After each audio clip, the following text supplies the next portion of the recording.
మన దేవుడు సజీవుడైన దేవుడు. ఆయన సజీవుడై ఉన్నందున ఆయన వాక్కు సజీవమైనదై నేటికి మనలను తన కృపలో జీవింపజేస్తోంది. నిజంగా ఎన్నో పోరాటాలు, కృంగదీసే ఎన్నో వేదనలు, మనసును బాధించే ఎన్నో బాధాకరమైన పరిస్థితులు జీవితంలో ఎన్ని ఎదురైనా వీటన్నిటి మధ్య దేవుని బిడ్డలుగా ఆయన ప్రేమలో సాగేందుకు ఆయన జీవము కలిగిన వాక్కు మాత్రమే మనకు ఎంతో సహాయాన్ని అందిస్తోంది. ప్రియ దేవుని బిడ్డ, సహోదర సహోదరి, పిలిచినవాడు నమ్మదగినవాడు అన్నట్లు దేవుడు నమ్మదగిన వానిగానే మన పట్ల క్రియ చేస్తూ ఉన్నాడు. కానీ మనమే దేవునికి ఇంకా ఎక్కువగా నమ్మకమైన వారిగా నడుచుకోవటానికి ఈ సంవత్సరాంతములో ఉపవసించి మనలను మనం సెట్ చేసుకొని దేవుని పాదాల చెంత వాక్యక్రమములో మనలను మనమే దేవుని కొరకు ఒక అద్భుతమైనటువంటి వ్యక్తులుగా మనం మార్చబడాలి. నమ్మకాన్ని క్రీస్తులో పునాదిగా మనం సంపాదించుకోవాలి. ఆయనలో మన అడుగులను పెంచుకోవాలి. అందుకే ప్రతిదినము నూతన కృపను, వాగ్దానాలను ఆయన మనకు వినబడజేస్తూ ఉన్నాడు, అందిస్తూ ఉన్నారు. సద్వినియోగపరుచుకునే వారిగా మనము ఉండాలి.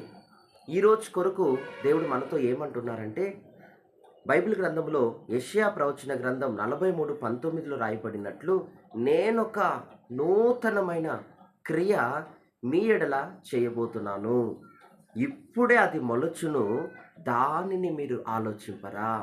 అవును ప్రియ సహోదర సహోదరి, దీని గురించి మనము ఆలోచించాలి, మాట్లాడుకోవాలి.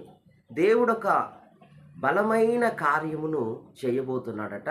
ఆ కార్యానికి ముందుగా క్రియను, వర్క్ను ఆయన ఆరంభిస్తూ ఉన్నాడట. ఇప్పుడు ఈ వాగ్దానాన్ని వింటున్న మీ జీవితంలో దేవుని సన్నిధిలో నుండి మీకు అద్భుతమైనటువంటి కార్యము ఒకటి ఆయన చేయబోతూ ఉన్నాడు. ఈ సంవత్సరంలో 11 నెలలు గడిచిపోయాయి. ఈ 12వ నెల కూడా ఆఖరి దినాల్లోకి వచ్చాము. అబ్బా, ఇది మిస్ అయిపోయింది, ఇది ఈ సంవత్సరంలో జరుగుతుంది అని అనుకున్నాను, జరగలేదు అని ఏదైతే నీవు మిస్యూజ్గా బాధపడుతున్నావో, ఇది జరిగింటే బాగుండు అని నీ మనసు ఎక్కడెక్కడ అసంతృప్తిగా ఫీల్ అవుతుందో ఆ విషయాలను గురించి దేవుడు అంటున్నాడు, వాటిని బలమైన నూతనమైన కార్యముగా ఆయన చేయబోతున్నాడట. అయితే ఇప్పుడే విశ్వసించిన వారి జీవితాల్లో ఇప్పుడే ఆయన కార్యాన్ని ఆరంభించబోతున్నాడు. దాని గురించి మాట్లాడుకోండి. ఆమేన్.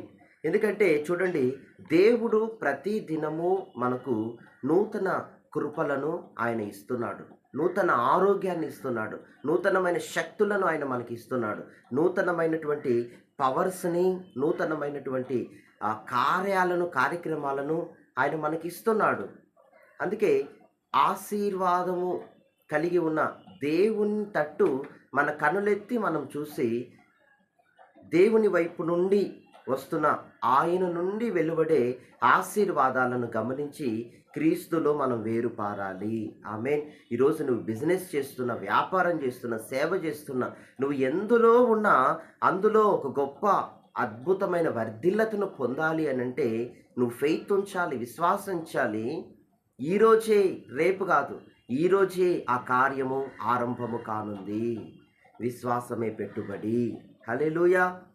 దేవుడు అంటారు, నేను అరణ్యములో త్రోవ కలగజేసే దేవుణ్ణి, ఎడారిలో నదులు పారజేసే దేవుణ్ణి, మృతులను సజీవులుగా, సజీవుల్ని మృతులుగా చేసే దేవుణ్ణి, సూర్యునికి గుడారం వేసిన దేవుణ్ణి, చంద్రునికి గాలికి గదులను నియమించిన దేవుణ్ణి.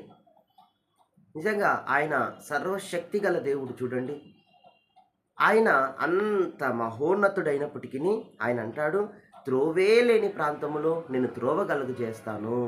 ఇజ్రాయేలు ప్రజలకు అరణ్యములో త్రోవను చూపిన దేవుడు, వారికి ఆకలి కలిగినప్పుడు మాంసముతో పోషించిన దేవుడు, బండను కొట్టగా జీవజల నదులు పారాయి, వారి దప్పికను తీర్చుకున్నారు. నేటికి అవి సజీవంగా పారుతూ ఉన్నాయి నదులు. హల్లెలూయా. ఈ విధంగా ఎట్టి పరిస్థితుల్లోనైనా జీవితంలో కూడా ఆయన త్రోవ కలగజేసే దేవుడు కదా. అరణ్యం అంటే అడవి. అడవిలో మనం చిక్కుకున్నామంటే మార్గమే తెలీదు. సంవత్సరాలు, సంవత్సరాలు మనం నడిచినా మనకు గమ్యం అనేది రానే రాదు. కానీ ఈ జీవితం అనే ఈ అరణ్యంలో దేవుడు అంటాడు, కొన్ని సందర్భాల్లో ఒక టైం వస్తది. అన్నీ బాగుండినప్పుడు అంతా బావుంటది. కానీ ఒక టైం వస్తది. ఆ టైంలో ఎక్కడ అడుగు పెట్టాలో మనకు తెలీదు. పిచ్చెక్కినట్టు అనిపిస్తుంది.